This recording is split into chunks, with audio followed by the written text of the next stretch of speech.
What's going on, guys? My name is Christopher and welcome to It's Complicated, a show where I talk about and showcase wristwatches. If you love wristwatches like I do, you're going to want to click that subscribe button and then click on that little tiny bell next to that subscribe button and you're all set. Today, it's time for me to give you my opinion on the recently announced 3-2-1 movement all stainless steel Moonwatch. Here we go.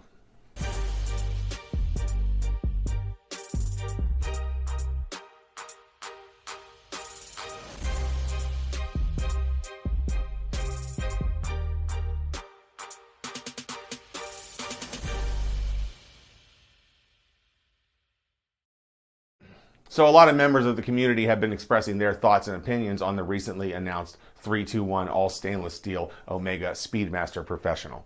I figured it's time I give you my thoughts, and I found out some new information today from Omega themselves. The 3-2-1 movement Omega Speedmaster Professional in all stainless steel does look amazing. I'm not a huge fan of that fake patina on the dial, but as another member of the community said, it is what it is. I mean, just look at this thing. It looks great. But the price of this watch just has me going crazy. Omega is asking over $14,000 for this timepiece. They're also saying it's going to be a limited production run, but they're not going to number the backs of them. They're just going to have limited production. Now, I understand that the 3-2-1 movement is a legendary movement and it's much harder to work on for master watchmakers, and I get that. But does that make it worth almost 5 times the gray market price of the Omega Speedmaster Professional? I really don't think so. To me, it really just sounds like Omega is trying to make this version of the Omega Speedmaster Professional, or the Moonwatch as you call it, the new Daytona. You know, I'm talking getting on lists, being an elite member of a community if you can find a timepiece that valuable, or if you can afford a timepiece that valuable.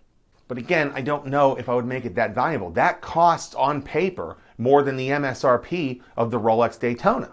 If this timepiece fails, it will make Omega look extremely greedy. Matter of fact, so much in fact that already people in the watch community are calling this watch the Omega Greedmaster.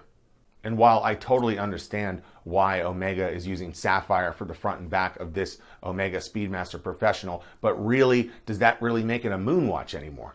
And as you can see here from Omega's website, they are still calling this a Moonwatch. But again, I get it. That's part of the reason why I sold my Omega Speedmaster Professional, was I didn't like that crystal being scratched, and I really probably should have got the sapphire version looking back, but then it's not really a Moonwatch anymore. So how can Omega sell this as a Moonwatch when technically it's not going to be a Moonwatch anymore? You know what I'm saying? Maybe what they're doing is planning on having NASA announce this as the new confirmed Moonwatch, since they're not really worried about sapphire breaking in outer space, but who knows? Now, if you go try to buy the Omega Speedmaster Professional brand new on a lot of these websites, gray market sites, etc., you'll notice that they don't have them in stock. So I decided to pick up the phone and call Omega and ask them a couple questions about why this is. And from what I've been told, that Omega Speedmaster Professional is receiving an upgrade. It sounds like it's going to be getting the 3861 movement and a price increase as well. Now, my local Omega authorized dealer still does have the Omega Speedmaster in stock with the Hesselite crystal and everything, so you can still buy it at some authorized dealers, but it does sound like that watch is absolutely being discontinued and is receiving an update and an increase in price, as I mentioned before.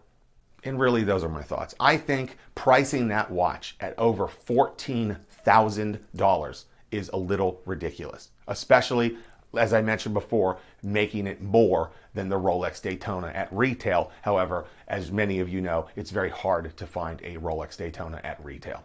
So leave me a comment and let me know what you guys think. What do you think about the sapphire versus the Hesselite like I talked about? And what do you think about a price of over $14,000? And of course, the rumors of the limited production.